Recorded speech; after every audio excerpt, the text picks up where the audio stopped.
Belanja harian tapi tidak boros. Ini cara ibu rumah tangga mengatur uang dengan benar.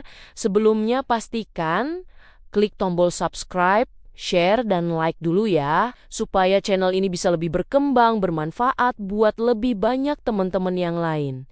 Terima kasih. Yuk kita lanjut deh.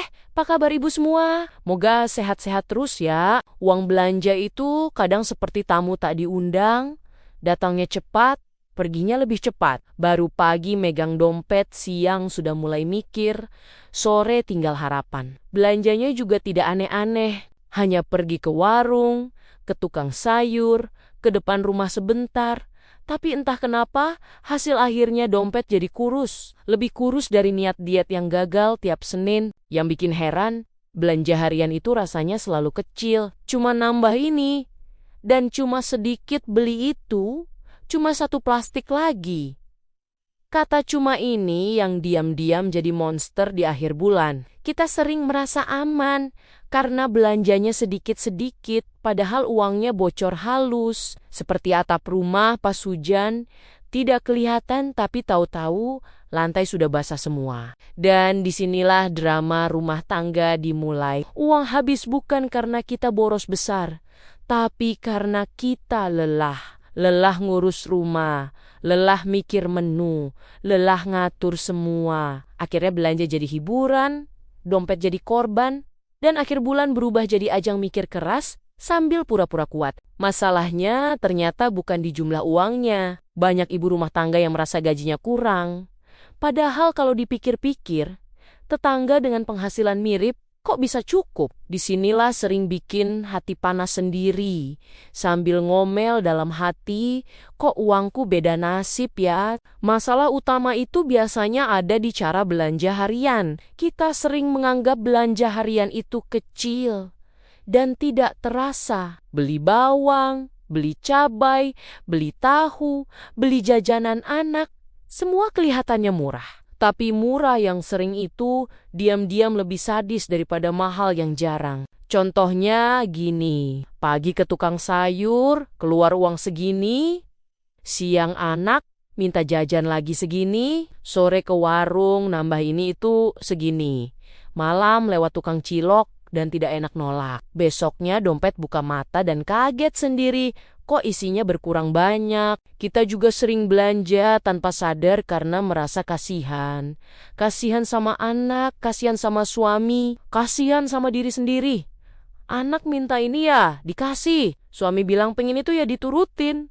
Diri sendiri capek dikit langsung jajan. Akhirnya semua dikasih, kecuali dompet yang tidak pernah ditanyain kabarnya. Belanja harian juga sering bocor karena tidak ada batas yang jelas. Banyak ibu rumah tangga belanja pakai perasaan, bukan pakai rencana. Pokoknya ke pasar bawa uang, pulangnya ya habis atau hampir habis. Padahal uang itu seharusnya punya tugas, bukan cuma numpang lewat. Misalnya kita bilang ke diri sendiri, hari ini belanja cukup segini, tapi begitu lihat ikan segar, bilang dalam hati sayang kalau tidak beli.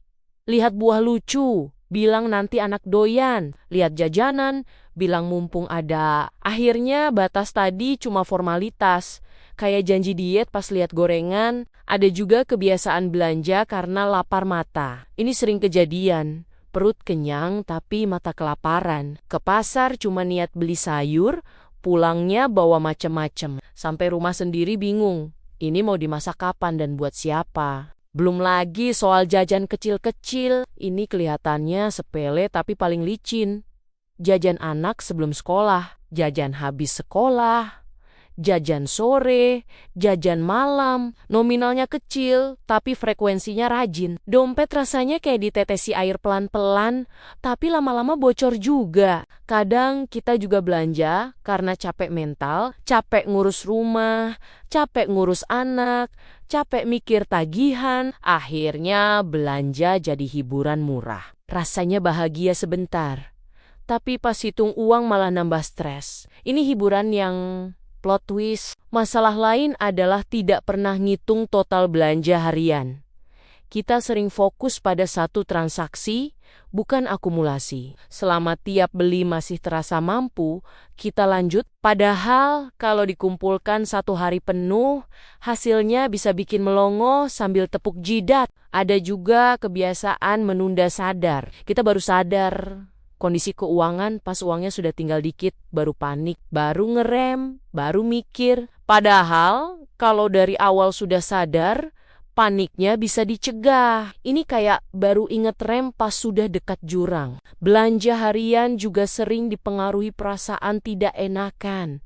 Tidak enakan sama tetangga yang jualan. Tidak enakan sama abang-abang langganan. Padahal tidak belanja hari ini bukan berarti kita jahat, tapi dompet sering jadi korban rasa sungkan. Kita juga sering salah paham soal hidup hemat. Banyak yang mikir hemat itu pelit dan menyiksa, padahal hemat itu menyesuaikan. Kalau hari ini uangnya segini, ya hidupnya ikut segitu. Bukan memaksakan hidup segini dengan uang segitu. Itu bukan hemat, itu nekat. Ada momen lucu tapi nyesek. Saat kita merasa sudah masak di rumah, biar hemat, tapi bahan masaknya justru lebih mahal dari beli.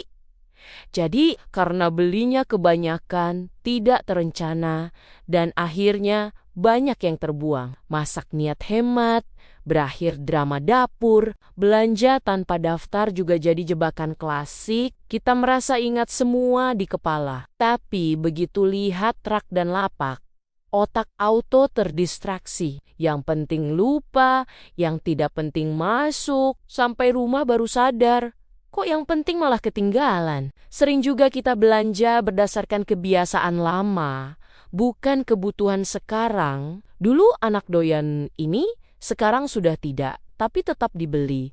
Dulu sering masak ini, sekarang jarang, tapi tetap masuk keranjang. Uang jalan terus. Logika ketinggalan. Dan yang paling sering, kita menyalahkan uang, bukan kebiasaan. Padahal uang itu netral.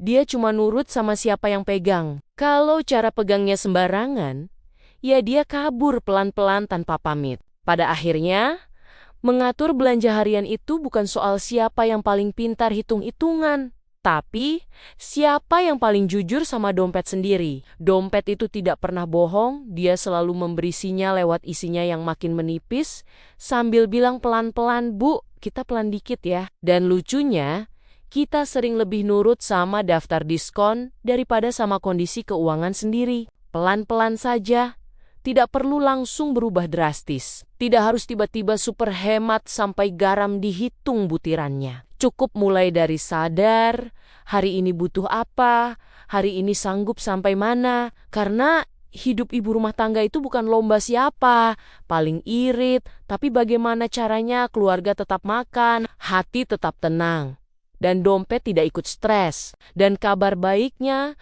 semua ini bisa dipelajari. Uang yang sama bisa terasa berbeda kalau cara mengelolanya berubah. Akhir bulan tidak harus jadi waktu paling menegangkan dalam hidup. Bisa jadi momen tersenyum kecil sambil bilang, ternyata kita bisa, ternyata cukup, ternyata pelan-pelan itu tidak apa-apa. Demikian, terima kasih sudah mendengarkan ceritaku kali ini.